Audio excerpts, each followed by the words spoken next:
High, এই ভিডিওতে আমরা অ্যামপ্লিটিউড মডুলেশনের single tone time domain equation সম্পর্কে দেখব এবং এর স্পেকট্রাম কিরকম হয় সেই সম্পর্কে দেখব, যা জব এক্সাম এবং সেমিস্টার এক্সামের জন্য খুবই গুরুত্বপূর্ণ। এর আগে আমরা অ্যামপ্লিটিউড মডুলেশনের জেনারেল ইকুয়েশন দেখেছিলাম এবং এর স্পেকট্রাম কিরকম হয় সেটা দেখেছিলাম। সেই টপিকটা খুবই গুরুত্বপূর্ণ ছিল। তো আমরা স্টার্ট করি।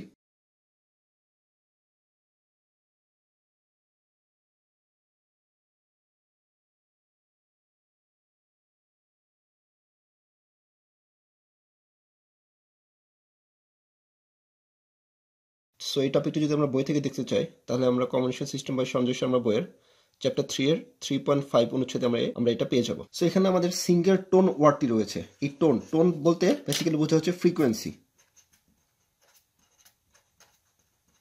তো single tone that means single frequency component এখানে থাকবে। দ্যাট মিনস আমরা এখানে যে ইকুয়েশনটা লিখবো সেখানে সিঙ্গেল ফ্রিকোয়েন্সির জন্য লিখবো। এর আগে যখন আমরা কম্বিনেশন সিস্টেমের বেসিক নিয়ে আলোচনা করেছিলাম সেখানে আমরা দেখেছিলাম যে সিঙ্গেল টোন বেসিক্যালি কি বোঝায় এবং মাল্টিটোন বেসিক্যালি কি বোঝায়। সো আমি যে কথাটি বলতেছি এটা সিঙ্গেল টোন না মাল্টিটোন? এটা হচ্ছে মাল্টিটোন। মানে হচ্ছে আমার কথাটার ভয়েস একবার জোরে হচ্ছে একবার আস্তে হচ্ছে, মানে এখানে সিঙ্গেল ফ্রিকোয়েন্সি নাই, এখানে অনেকগুলো ফ্রিকোয়েন্সি একসাথে রয়েছে। সো আমার কথাটা একবার জোরে একবার আস্তে শোনা যাচ্ছে। সো সেই জন্য আমার কথাটা হচ্ছে, আমার ভয়েসটা হচ্ছে মাল্টি ফ্রিকোয়েন্সি কম্পোনেন্ট বা মাল্টিটোন। আর যদি কোনো একটা সিঙ্গেল ফ্রিকোয়েন্সি কম্পোনেন্ট থাকে, যদি কোনো সিগনালে সিঙ্গেল ফ্রিকোয়েন্সি কম্পোনেন্ট থাকে সেটাকে বলা হচ্ছে সিঙ্গেল টোন।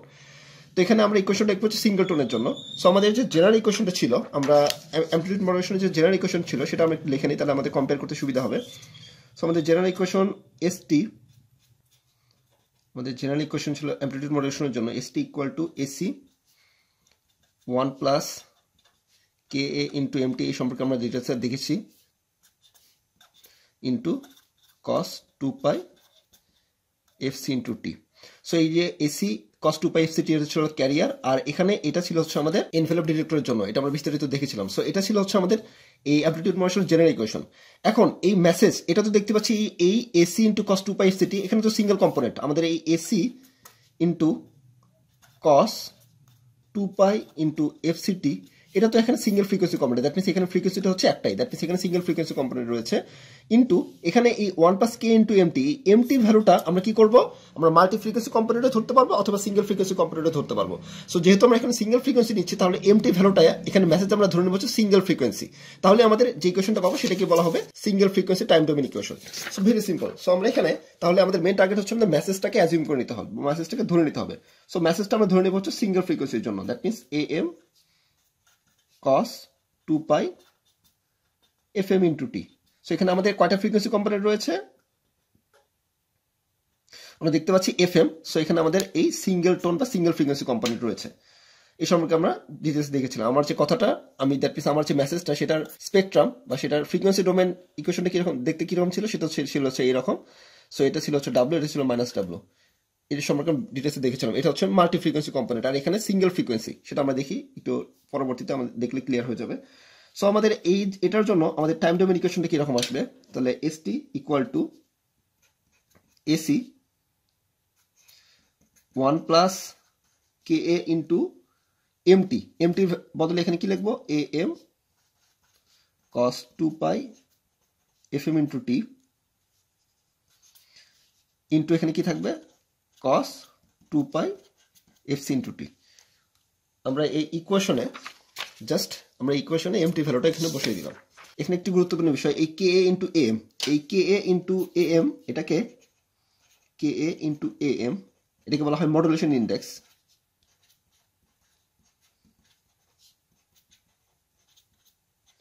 অথবা এটাকে বলা হয় ডেপথ অফ মডুলেশন।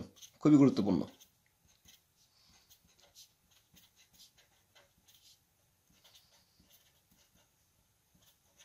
তাহলে এটাকে কি বলা হয়, মডুলেশন ইন্ডেক্স বা ডেপথ অফ মডুলেশন। এই কে এ ইন্টু এ এম, এই কে এ ইন্টু এ এম, এটাকে বলা যায় হচ্ছে মিউ এ বা এম এ। এটাকে আমরা মিউ এ দ্বারা লিখতে পারি, এম এ দ্বারা লিখতে পারি। দ্যাট মিনস এই দুইটার গুণফল।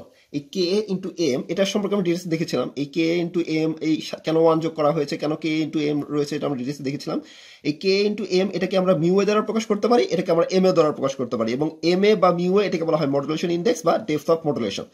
এখন এই মিউ এটা বা মডুলেশন ইন্ডেক্সটা সর্বোচ্চ আমাদের কি হতে পারে, মিউ এর ভ্যালুটা লেস দেন অর ইকুয়াল 1 হতে হবে। এটা আমরা আগের ভিডিওতে দেখেছিলাম। এই কে ইন্টু এমটা আমাদের একের চেয়ে বেশি হতে পারবে না।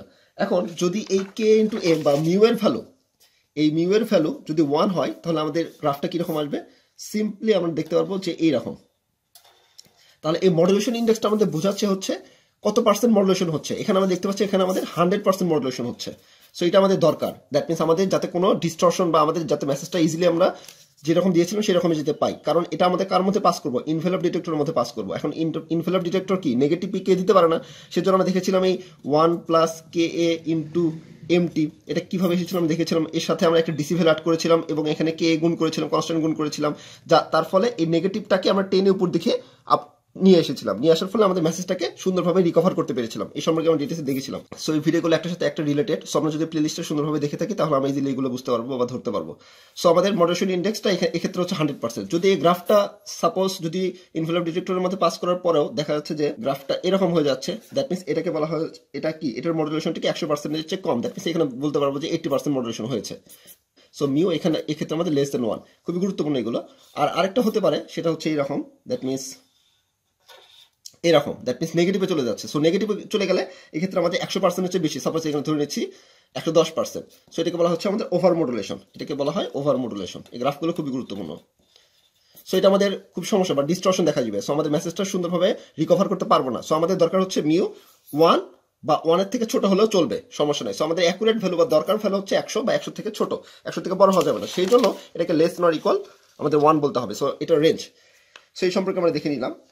এখন জাস্ট এটাকে আমরা একটু মডিফাই করি। সো আমাদের এসটি, এখন এটা গুণ করবো। সো এই কে ইন্টু এম এর ভ্যালুটা বসিয়ে দিই। সো এসি 1 প্লাস, এটাকে আমরা এমএও বলতে পারি বা মিও বলতে পারি। সো বইয়েতে এমএ দেওয়া আছে, কোনো বইয়ে মিও দেওয়া আছে, সো আমরা ধরে নিলাম মিও দিয়েই করে নিই। So 1 plus mu A cos 2 pi F M into টি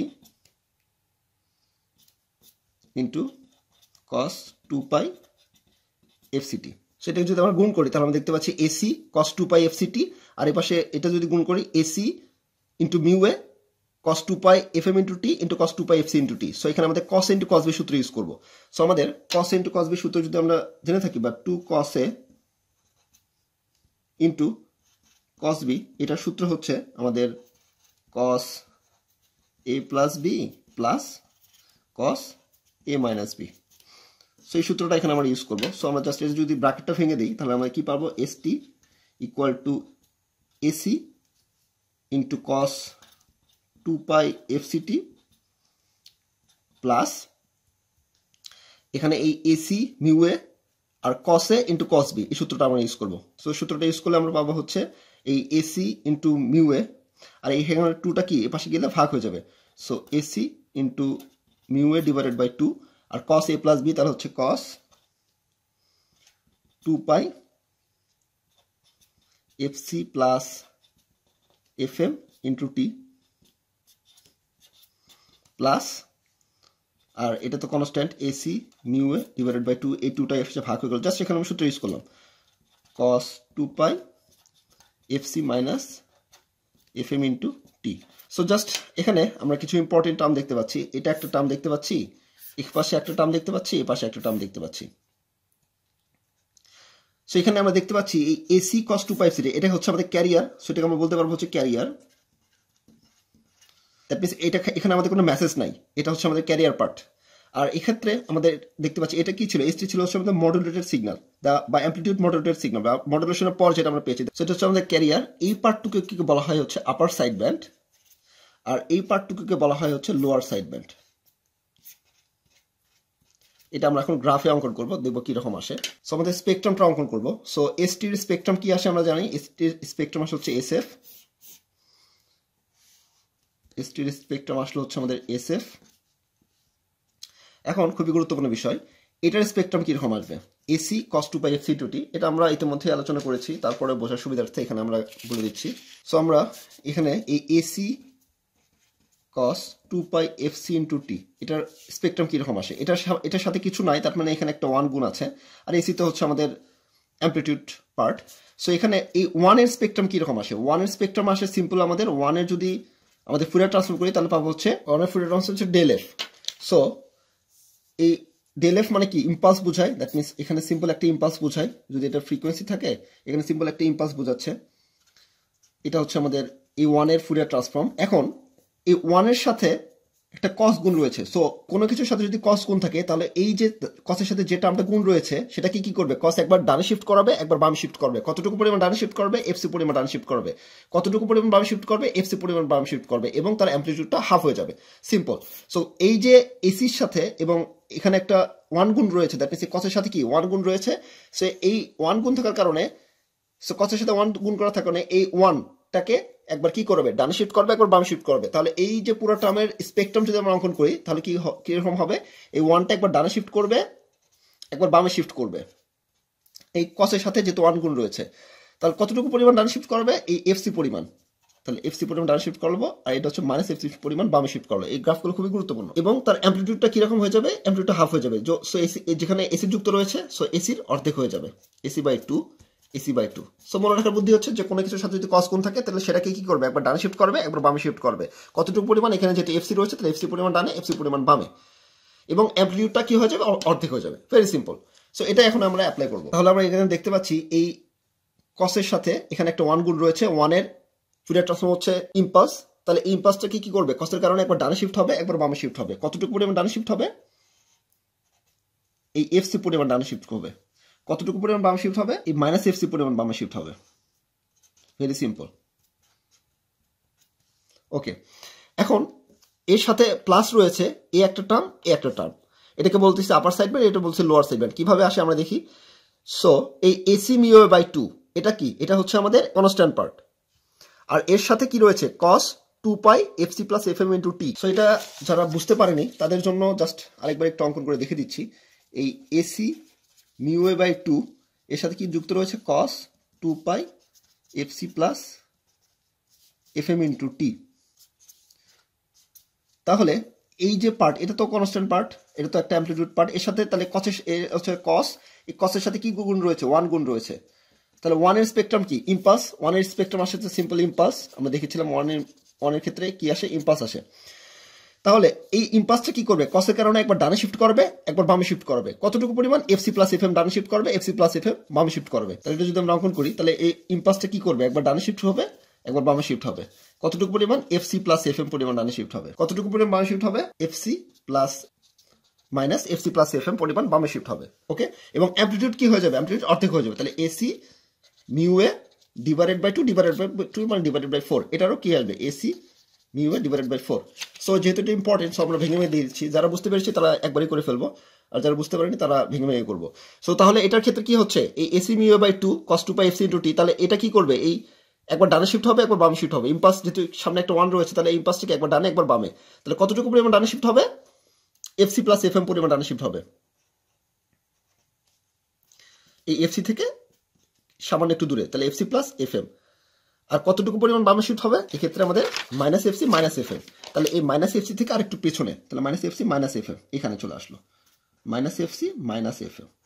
এখন তাহলে এই ক্ষেত্রে আমাদের অ্যামপ্লিটিউড কত ছিল, এসি ডিভাইডেড বাই 2, অর্ধেক হয়ে গিয়েছিল। এসি ডিভাইডেড বাই 2 ছিল এটা, এসি ডিভাইডেড বাই 2। আর এই ক্ষেত্রে আমাদের কি, এটার অর্ধেক হয়ে যাচ্ছে। তাহলে AC mu A divided by 4, এক্ষেত্রে আমাদের কি আসবে, এসি মিউ ডিভাইডেড বাই 4। এখন এটার থেকে এটা ছোট কেন, আমরা একটু চিন্তা করি। এসি বাই 2 আর এখানে এসি মিউ এ বাই 2, আর মিউ এর ভ্যালু সর্বোচ্চ কত হতে পারে, 1। মিউটা সর্বোচ্চ কত হতে পারে, mu less than or equal to 1। আমরা দেখেছিলাম যে আমাদের প্রপার ডিমোটেশনের জন্য আমাদের মিউটা একের চেয়ে ছোট হতে হবে, তাহলে আমাদের সুন্দরভাবে আমরা আমাদের ওয়েভ ফর্মটাকে রিকভার করতে পারবো। আমরা একটু আগে দেখলাম। তাহলে এখানে যদি আমরা এসির ভ্যালু 2 ধরি, তাহলে 2 বাই 2 এখানে পাচ্ছি কত, 1। আর এই ক্ষেত্রে মিউ এর ভ্যালু সর্বোচ্চ 1 হতে পারে, তাহলে 2 into 1 divided by 4, that means 2 by 4 মানে হচ্ছে 0.5। তাহলে এক্ষেত্রে এটার থেকে এটা কি অর্ধেকে থাকবে, এটা আমরা চিন্তা করতে পারতেছি। সো এই ভ্যালুটার থেকে এই ভ্যালুটা অবশ্যই ছোট হবে। এসি বাই 2 থেকে এসি মিউ বাই 4 এই ভ্যালুটা অনেক ছোট হবে, এবং সর্বনিম্ন এখানে 50% এর ছোট হতেই হবে, কারণ আমরা এখানে ইকুয়েশনে ভ্যালুগুলো বসে আমরা দেখলাম। সো এটা আমরা অর্ধেকে অঙ্কন করে নিলাম। এখন এটা অঙ্কন করে দেখি। তাহলে এটার সামনে কিছু নাই, মানে 1 আছে, আর এটা তো কনস্ট্যান্ট অ্যামপ্লিটিউড পার্ট। আর এক্ষেত্রে আমাদের cos 2 pi FC minus F M into T. তাহলে কসের সাথে একটা টার্ম 1 রয়েছে, তাহলে ইম্পালসটাকে কি করবে, একবার ডানে একবার বামে শিফট করবে। কতটুকু পরিমাণ, এফসি মাইনাস এফ এম ডানে, এফসি মাইনাস এফ এম বামে। এখন এফসি মাইনাস এফ এম ডানে শিফট করালো, তাহলে এক্ষেত্রে আমরা দেখতে পাচ্ছি এটা এখানে চলে আসবে, এই এফসি থেকে পেছন দিকে, that means FC minus F M ডানে শিফট করলো, এবং কতটুকু বামে শিফট করবে, এফসি মাইনাস এফ এম বামে শিফট করবে। তাহলে এক্ষেত্রে আসবে হচ্ছে এর সামনে যদি একটা মাইনাস দিই, তাহলে minus FC plus F M, that means minus FC plus F M. কারণ এখানে যদি এক্ষেত্রে আমরা দেখেছিলাম যে বামে শিফট করলে মাইনাস আসে, তাহলে এক্ষেত্রে এই গ্রাফটা যদি বামে শিফট করাই তাহলে এক্ষেত্রে আসবে কি minus FC minus FM. Okay, so minus FC plus FM যদি আমরা ব্র্যাকেটটা তুলে দিই, সো এই ক্ষেত্রে আমাদের অ্যামপ্লিটিউড কি হবে, অর্ধেক হয়ে যাবে। তাহলে এসি মিউ এ বাই 4, এক্ষেত্রে আমাদের AC mu A by 4। So এক্ষেত্রে এটা যদি আমাদের কনফিউজিং হয় তাহলে আমরা একটু চিন্তা করি যে এফসি থেকে সামনে যাচ্ছে, তাহলে মানে কি এফসি প্লাস এফএম, এফসি থেকে পিছনে আসছে তাহলে এফসি মাইনাস এফএম, আর এটা হচ্ছে মাইনাস এফসি মানে নেগেটিভ চলে আসলো, মাইনাস এফসি থেকে সামনে যাচ্ছে তাহলে মাইনাস এফসি প্লাস এফএম, আর মাইনাস এফসি থেকে পিছনে যাচ্ছে তাহলে মাইনাস এফসি মাইনাস এফএম। তাহলে এটা দেখতে পেলাম এই যে এ পাশেরটা আসলো, এটা হচ্ছে আমাদের আপার সাইড ব্যান্ড, মানে এটাকে বলা হয় আপার সাইড ব্যান্ড, আর এটাকে বলা হচ্ছে লোয়ার সাইড ব্যান্ড, আর এটা হচ্ছে আমাদের ক্যারিয়ার। সো এই গ্রাফটা খুবই গুরুত্বপূর্ণ, এই প্রবলেমে সলভ করার জন্য এগুলো লাগবে অবশ্যই। তাহলে এখানে আমাদের যদি ব্যান্ডউইথটা দেখি, এটুকু হচ্ছে আমাদের ব্যান্ডউইথ। তাহলে ব্যান্ডউইথটা আমরা কি দেখতে পাচ্ছি, ব্যান্ডউইথটা হচ্ছে এইটুকু হচ্ছে আমাদের এফএম, এফসি প্লাস এফএম, আর এটুকু হচ্ছে আমাদের এফসি মাইনাস এফএম। তাহলে এই পুরোটা থেকে যদি এইটুকু বাদ দিই তাহলে এইটুকু আমরা পাবো, তাহলে FC plus FM minus FC plus FM. FC যদি চলে যায় তাহলে এখানে লিখতে পারবো হচ্ছে 2FM। এই এফএম কে আমাদের ডাব্লিউ দ্বারা লেখা হয়, that means higher frequency component আমরা দেখেছিলাম। সো এফএম বা ডাব্লিউ একই জিনিস, সেটাকে আমরা 2W লিখতে পারি। সো এই ক্ষেত্রে আমাদের ব্যান্ডউইথ দেখতে পাচ্ছি ডাবল। সো আমাদের মেইন যে মেসেজ সিগন্যালের ব্যান্ডউইথ আমরা দেখেছিলাম, আমাদের মেসেজ সিগন্যাল ব্যান্ডউইথ হচ্ছে আমাদের সিম্পলি এফএম, আর মডুলেশনের পর দ্যাট মিনস মডুলেটেড সিগন্যালের ব্যান্ডউইথ হচ্ছে আমাদের ডাবল হয়ে যাচ্ছে এই অ্যামপ্লিটিউড মডুলেশনের ক্ষেত্রে, একটা ড্রব্যাক। এবং আমার ফ্রেন্ডের কাছে যে ট্রান্সমিট আমি করলাম, দ্যাট মিনস আমার ফ্রেন্ডটা যে রিসিভ করবে ডিমডুলেশনের মাধ্যমে, এই রিসিভ করার সময় দেখতে পাচ্ছি আমি এক্সট্রা ক্যারিয়ার পার্ট সেখানে রয়ে গেছে। এই দ্যাট মিনস আমাদের এক্সট্রা পাওয়ার, সেখানে এক্সট্রা পাওয়ার রেকর্ড হচ্ছে, মানে ক্যারিয়ারটাকে আমাদের পাওয়ার জন্য এক্সট্রা পাওয়ার দরকার, এমনটা দরকার নেই। আমাদের মেসেজটা কার মধ্যে রয়েছে, এইগুলোর মধ্যে আমাদের মেসেজ রয়েছে। ওকে, সো টপিকটা খুবই গুরুত্বপূর্ণ, সেটা হচ্ছে আমাদের single tone time domain equation of M signal. So next আমরা রিলেটেড পাওয়ার কিভাবে ক্যালকুলেশন করতে হয় সে সম্পর্কে দেখবো। Thank you.